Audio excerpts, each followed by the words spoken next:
Today we're tackling a common but tricky problem, changing the heater core.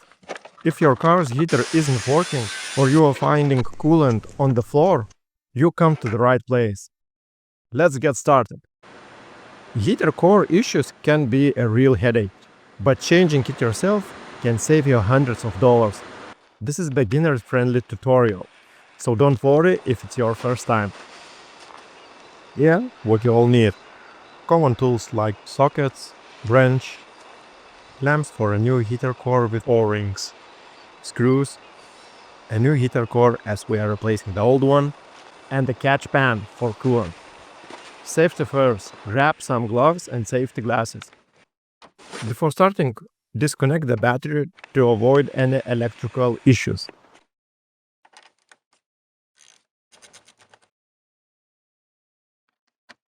Next, open up the coolant reservoir to reduce the pressure of the system and screw it back. This prevents spills and keeps your workplace as clean as possible. Remember, coolant is toxic. Handle it carefully. Now let's remove the dashboard. Starting by unscrewing the trim panels, then work your way to the main bolts holding the dashboard.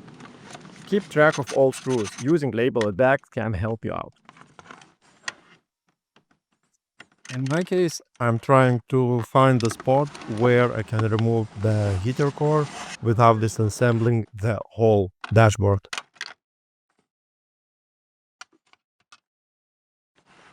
Here it is located. Inspect all areas around the heater core in order to make sure nothing is preventing you to take the heater core out without damaging any other components. In my case, I'm taking out the airbag as it is blocking the way to take out the heater core.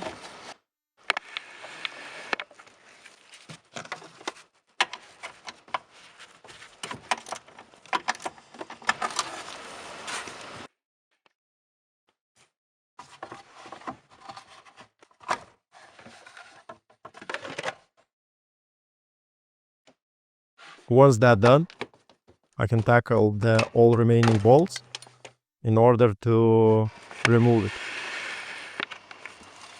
Once you going to remove the clamps of the heater core, make sure you're using the catch can to catch all the coolant to prevent it from spillage on the floor.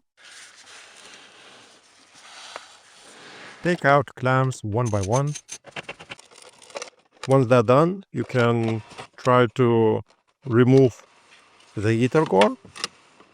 In my case, reality hits. It is not really easy to disconnect all that clamps. So in my case, I was needed to use some kind of the force. I tried to knock it out carefully with the screwdriver, but it was no luck. So I taken the wooden board and gently tapped in order to disconnect the hoses. Let the coolant drain out in our catch pan. Then tackle another hose, which still holding tight. Tap it with the wooden board a few times.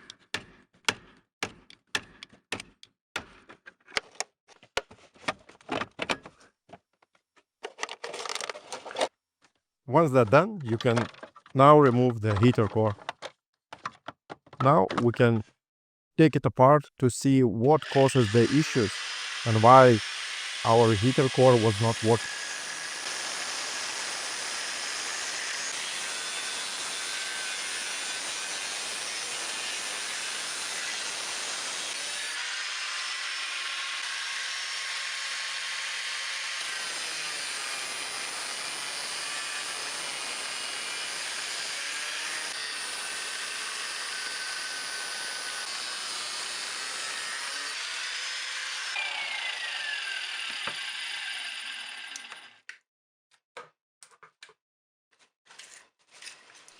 I'm inspecting, it might be some kind of the blockage of the drain.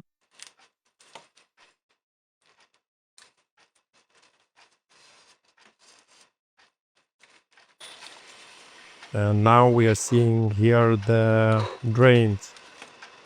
we're usually flowing the coolant. It is not even looks like the coolant itself.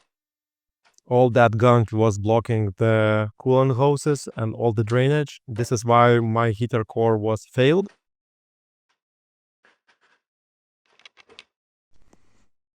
This is the close-up shot of the blockage. Down below you're seeing the light source, and we need to see through it. Only the small portion of the light might be visible. This is meaning all the heater core is more or less beat up with all that gunk. So this is what caused the main issues. Maybe it was due to the quality of the coolant, or maybe it was mixed with the water, which causes the rust inside the heater, and the coolant can't flow freely. Once we are knowing the reason why it's failed, now we can swap it with the new one. Slide the new heater core into place, connecting the hose securely. Double check the fittings to ensure there are no leaks.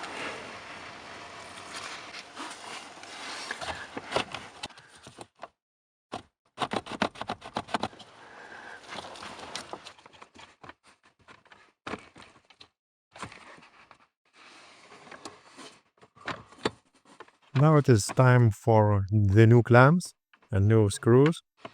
Once you're putting your heater core, don't forget to use the new O-rings to avoid a coolant leak. Now you can connect and reassembly everything what was removed. In my case, I'm attaching the airbag and rest of the old trim panels.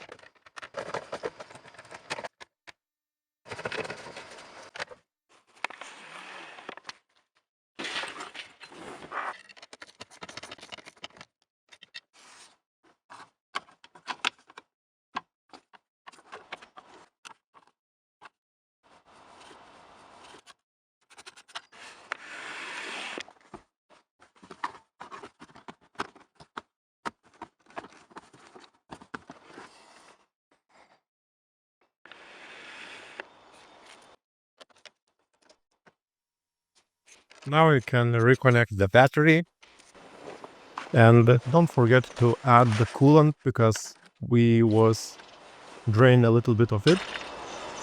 Start the car and let it idle to remove any air pockets from the system. Moment of the truth.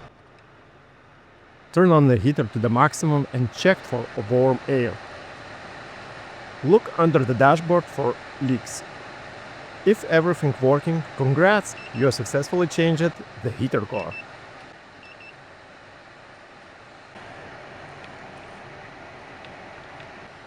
Thanks for watching. If this video helped you, please hit that like button and consider subscribing for more DIY car repairs tutorials.